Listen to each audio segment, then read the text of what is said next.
Hello my friends and welcome back to the channel. In this video I'm going to talk about obsession. I'm going to try and explain what it is, why it leads so many people back into relapse, and also the two types of obsession. The one that you have when you're dependent on a substance, and the one that can come upon you at any time. Doesn't matter how long of sobriety you have.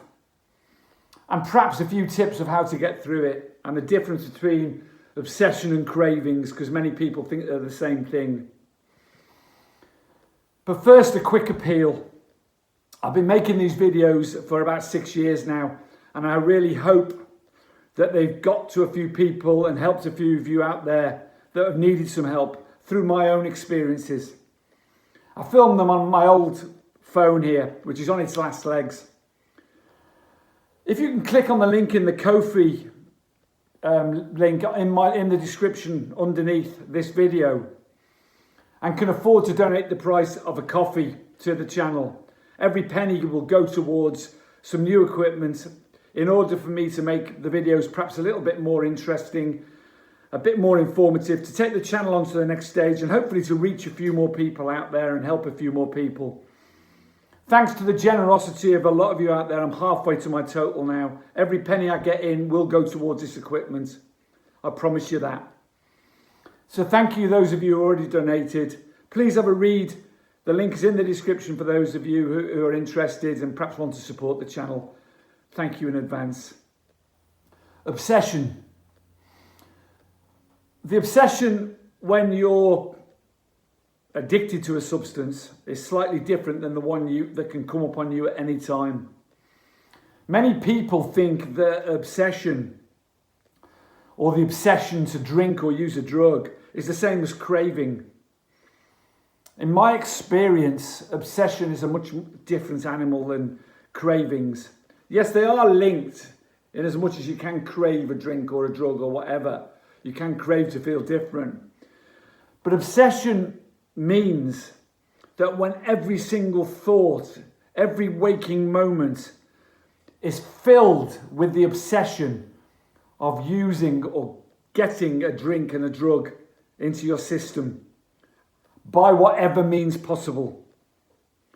If you could use the same obsession that comes upon you in sobriety or when you're in addiction towards your recovery and towards improving your life would be magical, because that's how strong this obsession is. And many people confuse it with cravings, like I say.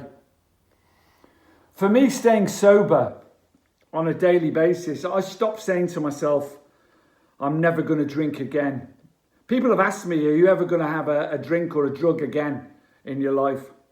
And I say, honestly, I don't know. But what I can tell you is that I'm not going to have a drink or a drug pass my lips and get into my body today. That's all I can promise. And I do that one day at a time. And you keep doing that until the days build up and you get stronger and stronger. But in my experience, and having talked to a lot of addicts and alcoholics out there, you can be doing that day in, day out, for months and months and years perhaps. But this obsession can suddenly come upon you for no reason. It can come upon you, for instance, you might not have this complaint for ages and ages. You could be walking on a really hot day past a pub beer garden, catch a smell of alcohol, see all the people laughing and joking, and that obsession will start to ignite in your mind, perhaps unconsciously at first, of wanting to do that. Or you might be experiencing all sorts of emotions coming through you. You might be having a shitty, horrible day, a shitty, horrible time in your life. You might be craving to escape. And all of a sudden, for no reason, something will click in your brain and this obsession will jump in there. You may be walking down the aisle of a supermarket and see your favourite tipple of choice. And all of a sudden, hours later perhaps, that obsession will come upon you. The obsession of the ritual of going to buy it. The obsession of walking home with it. the longing, the craving then comes in. It will take over every waking moment until you actually do it. You may bump into your drug dealer or go to a place where you used to use drugs. That feeling of escape and release and warmth will suddenly flood in your mind, and the obsession will ignite. And you'll start a negotiation in your brain. You'll start to negotiate unconsciously to start with. I've been sober for a long time now, particularly with alcohol. I'm sure if I'm go and buy this vodka, the excitement of it, just having that drink, I can just have one or two drinks and that'll be fine. And I've got this under control now. I could just take this drug today and escape the way I'm feeling. Tomorrow I'll be fine. I'll just go back to my normal routine again. And this is the negotiation that starts to go on in your brain. Never negotiate with your brain. If you start a negotiation with your brain will always win. Because that's where the obsession comes in. It will ignite that obsession until every waking moment over 24 hours. And you'll wake up in the morning and it'll be on your mind. You'll go to bed at night, it'll be on your mind. You'll dream about it until it's a self-fulfilling prophecy and you'll go and do it. Trust me, because I've been there and I know where that obsession leads me. The thing is, you've got to deflect from that as soon as you feel it coming on. First of all, you've got to recognize it when it starts to happen. And you've got to recognize it for what it is. And that's just your brain bullshitting you, trying to kid you, trying to talk you into doing something you know is a disaster and a horror for you if you go ahead and do it. However, it will convince you that you're okay to do that and you'll get through it and it'll make you feel better and it'll solve all your problems and everything will go away that's negative in your life. In fact, obviously we know the opposite happens.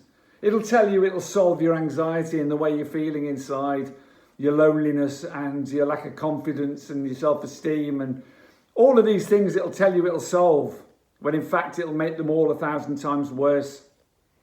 We know this, and yet that obsession ignites, and if it's unchecked and we don't deal with it and deflect it away, it'll take us down a path into relapse. The obsession's there when you're in addiction all the time, when you're dependent on a substance, whatever it is. From the moment you open your eyes, and probably you don't sleep anyway, so 24 hours, you're obsessed with getting it into your system, obsessed with finding the money to buy it. You're obsessed with going to get it, with the ritual of taking it, with the way you think it's going to make you feel, of escape. You're obsessed with getting hold of that drug, whatever happens, and the consequences don't matter, and that's what obsession is. All your loved ones, the things you care about most in the world, your friends, your job, your health, everything takes a back seat behind that obsession to get hold of that drug or drink and get it into your system. You will steal, you will cheat, you will lie, you will borrow, you will beg, you will do anything. And that's obsession. And as I say, if you could turn that around and put it into success and driving your life forward, you'll be a multimillionaire. I promise you that. And that's what you've got to do. You've got to deflect away from it. If you're sober and the obsession comes upon you, then you've got to, for me, I move my body. I pick up the phone and talk to someone about it. That's the first thing I do when I'm moving my body usually. Because if I make myself a bit uncomfortable, then it deflects away from those thoughts and they soon become recognisable for what they are, and that's bullshit. Just your brain lying to you. And having talked to someone who's in recovery, usually a peer, who tells me the truth about what this really means, I find that it just melts away, that obsession. And I realise what a lucky escape I've had. And that's the important thing. Deflect away from it. Do something that'll take your mind off it. Make yourself a bit uncomfortable. Eat something unhealthy if you have to, if that's what makes you feel a little better in that moment in time. Read a book. Watch something that's going to cheer you. Do anything to distract yourself, but pick up the phone or go and see someone and talk to them. That's the first thing I would do. And get it out in the open the way you're feeling. And it'll deflect away from it. Then you'll see the truth of what your brain's trying to do, that lie it's trying to tell you. I hope that's been of some help for you, my friends. Please subscribe and like the videos. Please have a look at the link in the description. Please stay strong. Carpe diem. Today's the day that'll change your life. Stay focused. Stay vigilant for that thing that goes on in your head. That narrative, that lie your brain tells you. Because it's just bullshit. See you next time. Bye-bye.